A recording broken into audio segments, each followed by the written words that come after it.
ಎಲ್ಲರಿಗೂ ನಮಸ್ಕಾರಗಳು. ಪ್ರಚಲಿತ ಘಟನೆಗಳ ತರಗತಿಗೆ ಸ್ವಾಗತ. ಮೊದಲನೇ ಪ್ರಚಲಿತ ಘಟನೆ, ಚೆಂಚು ಬುಡಕಟ್ಟು ಜನಾಂಗ.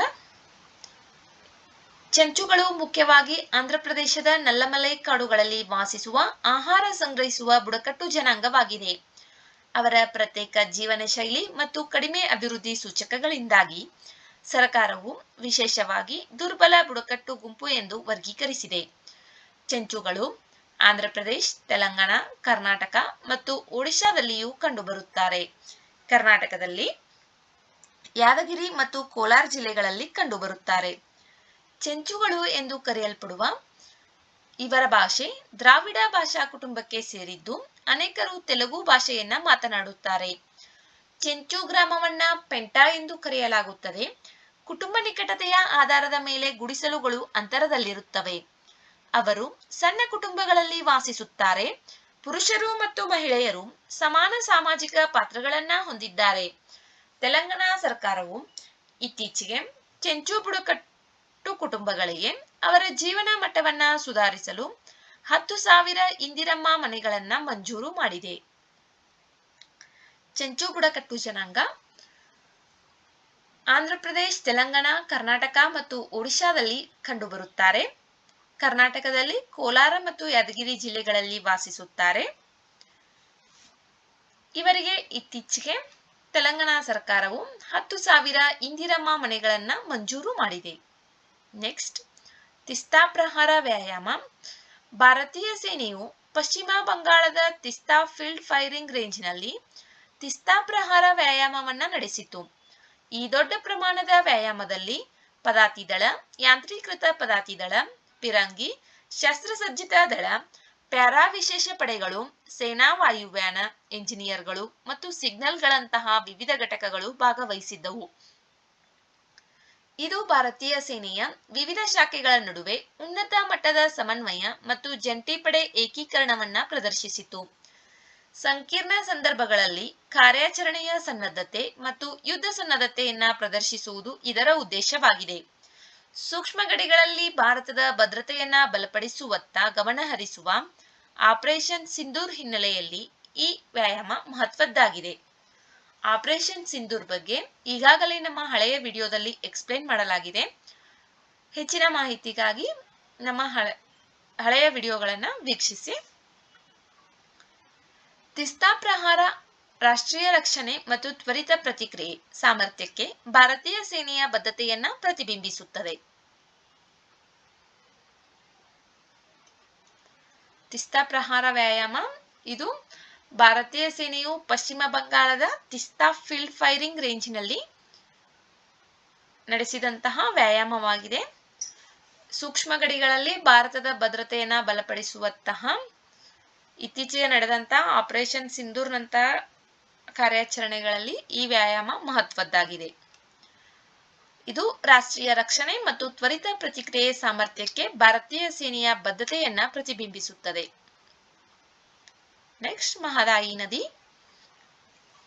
ಮಹದಾಯಿ ನದಿ ನೀರಿನ ಬಜೆಟ್ ಮತ್ತು ಅಂತಾರಾಜ್ಯ ವಿವಾದಕ್ಕೆ ಅದರ ಪರಿಣಾಮಗಳು ಎಂಬ ವೈಜ್ಞಾನಿಕ ಪ್ರಬಂಧವನ್ನು ವಿಜ್ಞಾನಿಗಳು ಮತ್ತು ಸಂಶೋಧಕರು ಪ್ರಕಟಿಸಿದ ನಂತರ ಗೋವಾದಲ್ಲಿ ಪ್ರತಿಭಟನೆ ನಡೆದಿದೆ. ಮಹದಾಯಿ ನದಿಯು ಕರ್ನಾಟಕದ ಪಶ್ಚಿಮ ಘಟ್ಟಗಳಲ್ಲಿರುವ ಭೀಮ್ಗಢ್ ವನ್ಯಜೀವಿ ಅಭಯಾರಣ್ಯದಿಂದ ಹುಟ್ಟಿ ಪಶ್ಚಿಮಕ್ಕೆ ಹರಿದು ಗೋವಾದ ಪಣಜಿಯಲ್ಲಿ ಅರೇಬಿಯನ್ ಸಮುದ್ರವನ್ನ ಸೇರುತ್ತದೆ. ಇದರ ಜಲಾನಯನ ಪ್ರದೇಶವು ಗೋವಾದ ನೀರಿನ ಅಗತ್ಯಗಳಿಗೆ ನಿರ್ಣಾಯಕವಾಗಿದ್ದು, ಉತ್ತರ ಗೋವಾದ ಬಹುಭಾಗವನ್ನ ಒಳಗೊಂಡಿದೆ. ರೋಗರೋ, ಕುಶಾವತಿ, ನಾನೋರೇಮ್, ನನೂಜ್, ವಲ್ವೋಟಾ ಮತ್ತು ಮಾಪುಸಾ ಉಪನದಿಗಳನ್ನ ಹೊಂದಿದೆ. ಸಲೀಂ ಅಲಿ ಪಕ್ಷಿಧಾಮವು ಮಾಂಡೋವಿ ನದಿಯ ಚೋರಾವ್ ದ್ವೀಪದಲ್ಲಿದೆ. ಮುಖ್ಯವಾಗಿ ಕುಡಿಯುವ ನೀರಿನ ಅಗತ್ಯಗಳಿಗಾಗಿ ಕಳಸಾ ಮತ್ತು ಬಂಡೂರಿ ಉಪನದಿಗಳಿಂದ ಮಲಪ್ರಭಾ ಜಲಾನಯನ ಪ್ರದೇಶಕ್ಕೆ ನೀರನ್ನು ತಿರುಗಿಸುವ ಕರ್ನಾಟಕದ ಯೋಜನೆಗಳಿಗೆ ಸಂಬಂಧಿಸಿದಂತೆ ಕರ್ನಾಟಕ ಮತ್ತು ಗೋವಾ ನಡುವೆ ದಶಕಗಳಿಂದ ನಡೆಯುತ್ತಿರುವ ವಿವಾದಕ್ಕೆ ಈ ನದಿ ಕೇಂದ್ರ ಬಿಂದುವಾಗಿದೆ. 2018ರಲ್ಲಿ ಮಹದಾಯಿ ಜಲ ವಿವಾದ ನ್ಯಾಯಮಂಡಳಿ ಕರ್ನಾಟಕಕ್ಕೆ 13.42 ಟಿಎಂಸಿ ನೀರನ್ನು ಹಂಚಿಕೆ ಮಾಡಿತು. ಇದರಲ್ಲಿ ಕಳಸ 1.72 ಮತ್ತು ಬಂಡೂರಿ 2.18 ಟಿಎಂಸಿ ಹೊಳೆಗಳಿಂದ ಸೀಮಿತ ತಿರುವು ಅನುಮತಿಗಳು ಸೇರಿವೆ. ಮಹದಾಯಿ ನದಿ, ಇದರ ಬಗ್ಗೆ ನೀರಿನ ಬಜೆಟ್ ಮತ್ತು ಅಂತಾರಾಜ್ಯ ವಿವಾದಕ್ಕೆ ಪರಿಣಾಮಗಳು ಅಂತಕ್ಕಂಥ ಒಂದು ವೈಜ್ಞಾನಿಕ ಪ್ರಬಂಧವನ್ನ ವಿಜ್ಞಾನಿಗಳು ಮತ್ತು ಸಂಶೋಧಕರು ಪ್ರಕಟಿಸಿದ ನಂತರ ಗೋವಾದಲ್ಲಿ ಪ್ರತಿಭಟನೆ ನಡೆದಿದೆ. ಇದು ಕರ್ನಾಟಕದ ಪಶ್ಚಿಮ ಘಟ್ಟದಲ್ಲಿರ್ತಕ್ಕಂಥ ಭೀಮ್ಗಢ್ ವನ್ಯಜೀವಿ ಅಭಯಾರಣ್ಯದಲ್ಲಿ ಹುಟ್ಟಿ ಗೋವಾದ ಪಣಜಿಯಲ್ಲಿ ಅರಬ್ಬಿ ಸಮುದ್ರವನ್ನ ಸೇರುತ್ತದೆ. ರೋಗರ, ಕುಶಾವತಿ, ನಾನೋರೆಮ್, ನನೂಜ್, ವೊಲ್ವೊಟಾ, ಮಾಪುಸಾ ಅಂತಕ್ಕಂತಹ ಉಪನದಿಗಳನ್ನ ಹೊಂದಿದೆ. ಚೋರಾವ್ ದ್ವೀಪದಲ್ಲಿ ಸಲಿಮಲಿ ಪಕ್ಷಿಧಾಮ ಇದೆ. ಚೋರಾವ್ ದ್ವೀಪ ಇದು ಮಹದಾಯಿ ನದಿಯಲ್ಲಿರತಕ್ಕಂತ ಒಂದು ದ್ವೀಪವಾಗಿದೆ. ನೆಕ್ಸ್ಟ್ ತನೋತ್ ಮಾತಾ ದೇವಾಲಯ, ತನೋತ್ ಮಾತಾ ಟೆಂಪಲ್. ಜೈಸಲ್ಮೇರ್ನ ಭಾರತ ಪಾಕಿಸ್ತಾನ್ ಗಡಿಯ ಬಳಿ ಇರುವ 1200 ವರ್ಷಗಳಷ್ಟು ಹಳೆಯದಾದ ಪವಿತ್ರ ಸ್ಥಳವಾದ ಐತಿಹಾಸಿಕ ತನೋತ್ ಮಾತಾ ದೇವಾಲಯವು ಗಡಿ ಉದ್ವಿಗ್ನತೆ ಕಡಿಮೆಯಾಗುತ್ತಿದ್ದಂತೆ ಪ್ರವಾಸಿಗರಿಗೆ ಮತ್ತೆ ತೆರೆಯಲು ಸಜ್ಜಾಗಿದೆ. ಇದು ರಾಜಸ್ಥಾನದ ಜೈಸಲ್ಮೇರ್ನ ಜಿಲ್ಲೆಯಲ್ಲಿರುವ ಒಂದು ಪ್ರಾಚೀನ ಹಿಂದೂ ದೇವಾಲಯವಾಗಿದೆ. ಇದು ಹಿಂದೂ ದೇವತೆ ಹಿಂಗ್ಲಾಜ್ ಮಾತೆಯ ಅಭಿವ್ಯಕ್ತಿಯಾದ ತನೋತ್ ರಾಯ್ಗೆ ಸಮರ್ಪಿತವಾಗಿದೆ. ಸ್ಥಳೀಯ ದಂತಕಥೆಗಳ ಪ್ರಕಾರ ಈ ದೇವಾಲಯವನ್ನು ತನೋತ್ ರಾಯ್ ದೇವತೆಯನ್ನು ಪೂಜಿಸುವ ಸ್ಥಳೀಯ ಬುಡಕಟ್ಟು ಜನಾಂಗದವರು ಸ್ಥಾಪಿಸಿದರು. ಕಾಲಾನಂತರದಲ್ಲಿ ದೇವಾಲಯವು ಜನಪ್ರಿಯತೆಯನ್ನ ಗಳಿಸಿತು ಮತ್ತು ಭಕ್ತರಿಗೆ ಮಹತ್ವದ ಧಾರ್ಮಿಕ ತಾಣವಾಯಿತು. 1965 1971ರಲ್ಲಿ ಭಾರತ ಪಾಕಿಸ್ತಾನ್ ಯುದ್ಧದ ಸಮಯದಲ್ಲಿ ಭಾರೀ ಬಾಂಬ್ ದಾಳಿಯಿಂದ ಯಾವುದೇ ಹಾನಿಯಾಗದಂತೆ ತನೋತ್ ಮಾತಾ ದೇವಾಲಯವು ವ್ಯಾಪಕ ಮನ್ನಣೆಯನ್ನ ಗಳಿಸಿತು. ಇದು ಸ್ಥಳೀಯರು ಮತ್ತು ಸೈನಿಕರಲ್ಲಿ ದೇವತೆಯ ರಕ್ಷಣಾತ್ಮಕ ಶಕ್ತಿಗಳ ಮೇಲಿನ ನಂಬಿಕೆಯನ್ನು ಮತ್ತಷ್ಟು ಬಲಪಡಿಸಿತು. ಪಾಕಿಸ್ತಾನ್ ಗಡಿಯಿಂದ ಸಾವಿರಾರು ಬಾಂಬ್ಗಳು ದಾಳಿ ನಡೆಸಿದರೂ ದೇವಾಲಯದ ಸುತ್ತಮುತ್ತಲ ಪ್ರದೇಶದಲ್ಲಿ ಒಂದೇ ಒಂದು ಬಾಂಬ್ ಸ್ಫೋಟಗೊಳ್ಳಲಿಲ್ಲ. ಸ್ಫೋಟಗೊಳ್ಳದ ಬಾಂಬ್ಗಳನ್ನ ಇಲ್ಲಿಯವರೆಗೂ ದೇವಾಲಯದ ಆವರಣದಲ್ಲಿರುವ ಟನೋಟ್ ವಸ್ತು ಸಂಗ್ರಹಾಲಯದಲ್ಲಿ ನಿಧಿಯಾಗಿ ಇರಿಸಲಾಗಿದೆ. 1971ರ ಯುದ್ಧದ ನಂತರ ದೇವಾಲಯವನ್ನು ಭಾರತದ ಗಡಿ ಭದ್ರತಾ ಪಡೆಗೆ ಹಸ್ತಾಂತರಿಸಲಾಯಿತು. ಅವರು ಆ ದೇವಾಲಯವನ್ನ ನಿರ್ವಹಿಸುವುದನ್ನ ಮುಂದುವರಿಸಿದ್ದಾರೆ. ಭಾರತೀಯ ಸೇನೆಯು ದೇವಾಲಯದ ಆವರಣದಲ್ಲಿ ವಿಜಯ ಸ್ತಂಭವನ್ನ ನಿರ್ಮಿಸಿದೆ. ಪ್ರತಿ ವರ್ಷ ಡಿಸೆಂಬರ್ 16ರಂದು ಪಾಕಿಸ್ತಾನದ ಮೇಲೆ ಭಾರತದ ವಿಜಯದ ಸ್ಮರಣಾರ್ಥ ಆಚರಣೆಯನ್ನ ನಡೆಸಲಾಗುತ್ತದೆ. ತನೋತ್ ಮಾತಾ ದೇವಾಲಯ ಇದು ರಾಜಸ್ಥಾನದ ಜೈಸಲ್ಮೇರ್ನಲ್ಲಿದೆ. ಹಿಂದೂ ದೇವತೆ ಹಿಂಗ್ಲಾಜ್ ಮಾತೆಯ ಅಭಿವ್ಯಕ್ತಿಯಾದ ತನೋತ್ ರಾಯ್ಗೆ ಈ ದೇವಾಲಯ ಸಮರ್ಪಿತವಾಗಿದೆ. ಪಾಕಿಸ್ತಾನದ ಗಡಿಯಿಂದ ಸಾವಿರಾರು ಬಾಂಬ್ಗಳ ದಾಳಿ ನಡೆದರೂ ದೇವಾಲಯದ ಸುತ್ತಮುತ್ತ ಯಾವುದೇ ರೀತಿಯ ಬಾಂಬ್ಗಳು ಸ್ಫೋಟಗೊಂಡಿಲ್ಲ.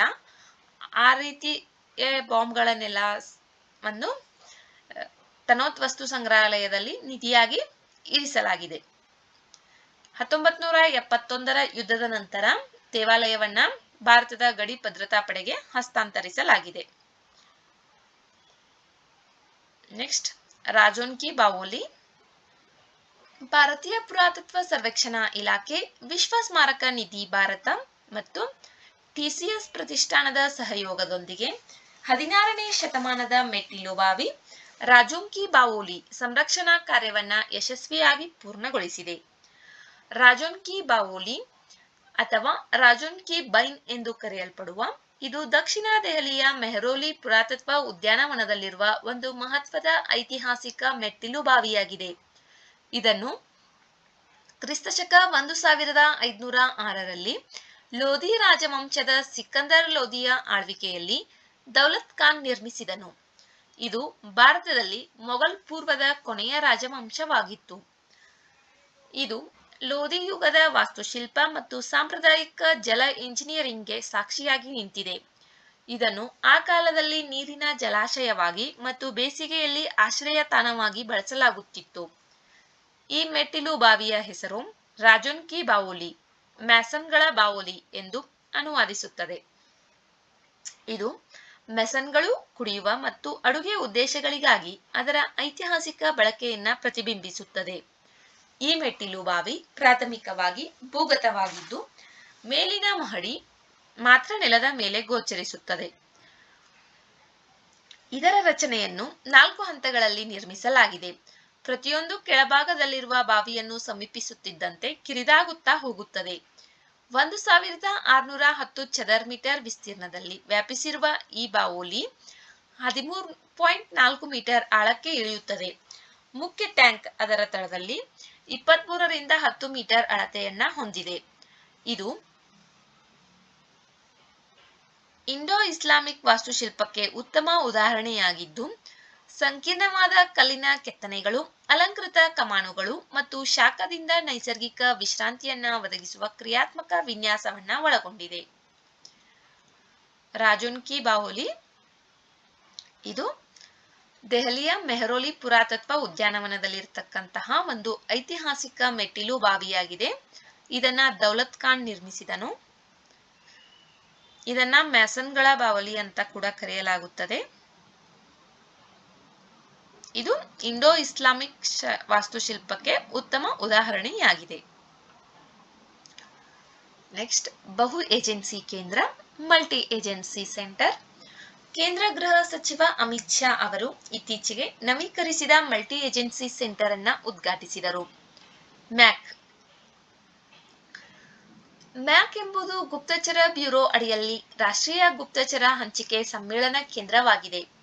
ಇಲ್ಲಿ ರಾಜ್ಯಗಳು ಮತ್ತು ಕೇಂದ್ರ ಸಂಸ್ಥೆಗಳು, ಪೊಲೀಸ್ ಪಡೆಗಳು ಭಯೋತ್ಪಾದನೆಯ ಮೇಲಿನ ಪ್ರಸ್ತಾಪಗಳನ್ನು ಪ್ರತಿದಿನ 4 ಶೀರ್ಷಿಕೆಗಳ ಅಡಿಯಲ್ಲಿ ಹಂಚಿಕೊಳ್ಳಲು, ಸಂಗ್ರಹಿಸಲು ಮತ್ತು ವಿಶ್ಲೇಷಿಸಲು ಸಮನ್ವಯಗೊಳಿಸುತ್ತವೆ.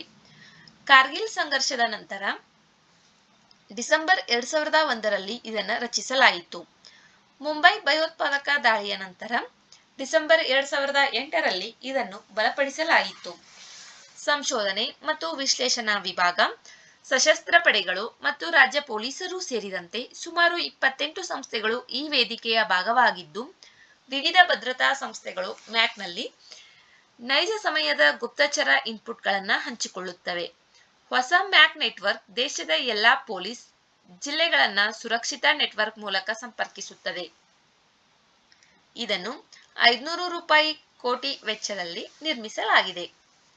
500 ಕೋಟಿ ರೂಪಾಯಿಗಳ ವೆಚ್ಚದಲ್ಲಿ ನಿರ್ಮಿಸಲಾಗಿದೆ. ಇದು ಮ್ಯಾಕ್ ಮತ್ತು ಭೌಗೋಳಿಕ ಮಾಹಿತಿ ವ್ಯವಸ್ಥೆ ಸೇವೆಗಳೊಂದಿಗೆ ವಿಶಾಲವಾದ ಡೇಟಾಬೇಸ್ನ ಸಾಮರ್ಥ್ಯವನ್ನ ಬಳಸಿಕೊಳ್ಳಲು ಎಂಬೆಡೆಡ್ ಕೃತಕ ಬುದ್ಧಿಮತ್ತೆ ಮತ್ತು ಯಂತ್ರ ಕಲಿಕೆ ತಂತ್ರಗಳಂತಹ ಭವಿಷ್ಯದ ಸಾಮರ್ಥ್ಯಗಳನ್ನು ಸಂಯೋಜಿಸುತ್ತದೆ. ನವೀಕರಿಸಿದ ನೆಟ್ವರ್ಕ್ ಪ್ರವೃತ್ತಿ, ವಿಶ್ಲೇಷಣೆ, ಹಾಟ್ಸ್ಪಾಟ್ ಮ್ಯಾಪಿಂಗ್ ಮತ್ತು ಮುನ್ಸೂಚಕ ಕಾರ್ಯಾಚರಣೆಗಳನ್ನು ಹೆಚ್ಚಿಸುತ್ತದೆ. ಹೆಚ್ಚು ನಿಖರ ಮತ್ತು ಕಾರ್ಯಸಾಧ್ಯ ಫಲಿತಾಂಶಗಳನ್ನು ನೀಡುತ್ತದೆ. ದೇಶದ ಉದ್ದಗಲಕ್ಕೂ ವ್ಯಾಪಿಸಿರುವ ಮ್ಯಾಕ್ ನೆಟ್ವರ್ಕ್ ದೇಶದ ದ್ವೀಪ ಪ್ರದೇಶಗಳನ್ನು, ದಂಗೆ ಪೀಡಿತ ಪ್ರದೇಶಗಳು ಮತ್ತು ಎತ್ತರದ ಪರ್ವತ ಪ್ರದೇಶಗಳನ್ನು ಒಟ್ಟುಗೂಡಿಸಿ ದೂರದ ಪ್ರದೇಶಗಳಲ್ಲಿ ಜಿಲ್ಲಾ ಎಸ್ಪಿಗಳ ಹಂತದವರೆಗೆ ವೇಗದ ಮತ್ತು ಸ್ವತಂತ್ರ ಸುರಕ್ಷಿತ ನೆಟ್ವರ್ಕ್ನೊಂದಿಗೆ ಕೊನೆಯ ಮೈಲಿ ಸಂಪರ್ಕವನ್ನು ಖಾತ್ರಿಪಡಿಸಿದೆ. ಭಯೋತ್ಪಾದನೆ, ಉಗ್ರ ಸಂಘಟಿತ ಅಪರಾಧ ಮತ್ತು ಸೈಬರ್ ದಾಳಿಗಳಂತಹ ಗಂಭೀರ ಬೆದರಿಕೆಗಳನ್ನು ನಿಭಾಯಿಸುವ ದೇಶದ ಪ್ರಯತ್ನಗಳನ್ನು ಇದು ಬಲಪಡಿಸುತ್ತದೆ. ಮಲ್ಟಿ ಏಜೆನ್ಸಿ ಸೆಂಟರ್, ನವೀಕರಿಸಿದ ಮಲ್ಟಿ ಏಜೆನ್ಸಿ ಸೆಂಟರ್ ಅನ್ನ ಇತ್ತೀಚೆಗೆ ಅಮಿತ್ ಶಾ ಅವರು ಉದ್ಘಾಟಿಸಿದ್ದಾರೆ. ವಿಡಿಯೋ ನೋಡಿದ್ದಕ್ಕಾಗಿ ಧನ್ಯವಾದಗಳು. ವಿಡಿಯೋದಲ್ಲಿರುವ ಮಾಹಿತಿ ಉಪಯುಕ್ತವೆನಿಸಿದರೆ ವಿಡಿಯೋಗೆ ಒಂದು ಲೈಕ್ ಮಾಡಿ. ಮತ್ತಷ್ಟು ಮಾಹಿತಿಗಾಗಿ ನಮ್ಮ ಚಾನೆಲ್ನಲ್ಲಿರುವ ವಿಡಿಯೋಗಳನ್ನು ವೀಕ್ಷಿಸಿ. ಮುಂಬರುವ ವಿಡಿಯೋಗಳು ಮತ್ತು ಮಾಹಿತಿಗಾಗಿ ನಮ್ಮ ಚಾನೆಲ್ ಅನ್ನು ಸಬ್ಸ್ಕ್ರೈಬ್ ಮಾಡಿಕೊಳ್ಳಿ. ನಿಮ್ಮ ಸ್ನೇಹಿತರೊಂದಿಗೆ ಹಂಚಿಕೊಳ್ಳಿ. Thank you.